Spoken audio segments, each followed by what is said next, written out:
Bergabung bersama saya di gedung Komisi Pemberantasan Korupsi. Sebelum nanti saya bergabung lagi kepada Pak Saud, ada Bang Adian Napitupulu langsung dari Gedung Merah Putih KPK. Malam Bang Adian. Ketua Umum, saya cuma mau baca puisi boleh? Puisi ini ditulis tahun 66, yang menulis namanya Yuyun SS. Judulnya Lampu Merah. Bila hari ini kebenaran didustakan, bila hari ini kenyataan dipalsukan, tunggulah hari esok, kemanusiaan akan dinistakan. Bila hari ini orang lain tidak benarkan, bila hari ini orang lain tidak adilkan, tunggulah hari esok, kalian akan dapat giliran. Bang, kan Abang dari tadi bersama dengan Pak Magdir nih, mungkin ada Pak Magdir mungkin menyampaikan pesan apa terkait dengan pemeriksaan tadi gitu? Tadi sudah jelaskan panjang lebar Pak Magdir di dalam dan di atas ya, teman-teman bisa kutip itu.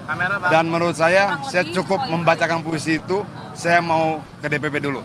Merdeka. Merdeka. Thank you, Bang. Terima kasih, Bang.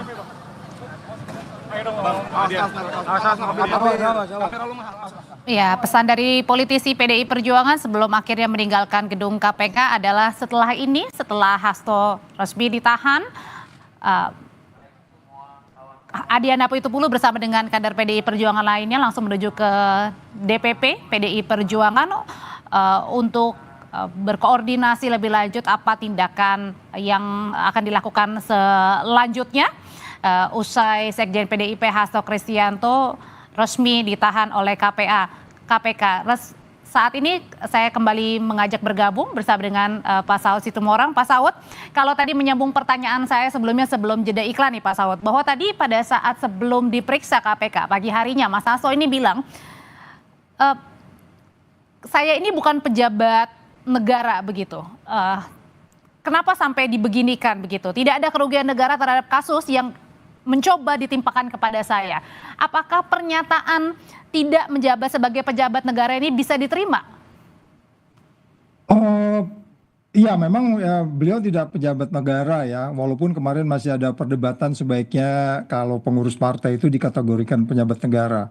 Karena dia justru yang menentukan seseorang calon presiden menurut undang-undang konstitusi kita.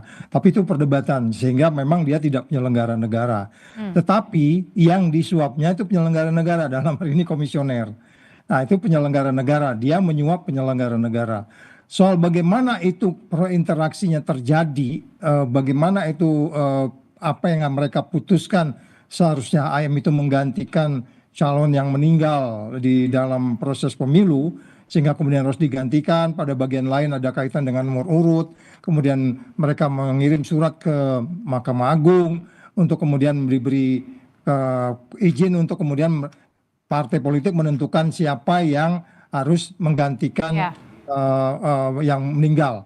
Nah ini kemudian itu berurut sehingga kemudian putusan itu tidak dijalankan, putusan MK itu tidak dijalankan, kan itu awal dari peristiwa pidananya. Dalam hal ini terasa lambat pergerakan yang dibuat oleh seorang anggota komisioner itu. Dan jelas komisioner KPU itu adalah ya itu penyelenggara negara. Jadi dalam hal ini dia bukan menerima tapi memberi. Kira-kira gitu, Mbak. Oh, oke. Nah, kemudian juga pada saat tadi di konferensi pers Ketua KPK kan menyatakan ya beberapa alasan dari perintangan penyidikannya yang dilakukan oleh Sekjen PDIP.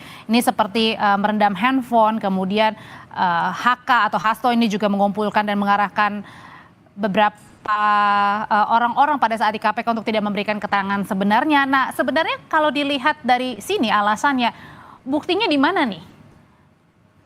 Ya, itu makanya kan ketika penyelidikan dimulai, sebenarnya itu tapping, pengamatan seseorang, surveillance, takeout, penyadapan itu kan dimulai. Jadi banyak sumber yang bisa memastikan bahwa proses penghalang-halang penyidikan itu terjadi. Dalam hal ini nanti di pengadilan akan dijelaskan. Makanya selalu mereka bilang itu sudah masuk pokok perkara, nanti akan dijelaskan. Jadi pola komunikasi, pola kegiatan dan seterusnya ketika penyelidikan itu dimulai, itu sebenarnya sudah terlihat bagaimana mereka melakukan. Makanya terjadilah OTT itu, dan itu menunjukkan bahwa mereka paham betul, prudent, bahwa yang saya sebut selalu itu full peristiwa pidananya. peristiwa deliknya, peristiwanya itu sudah terjadi benar, mereka Oke. yakin di situ. Kira-kira gitu, Mbak. Pak Saud, nanti saya akan berbincang lagi tapi kita jeda sejenak dulu ya Pak.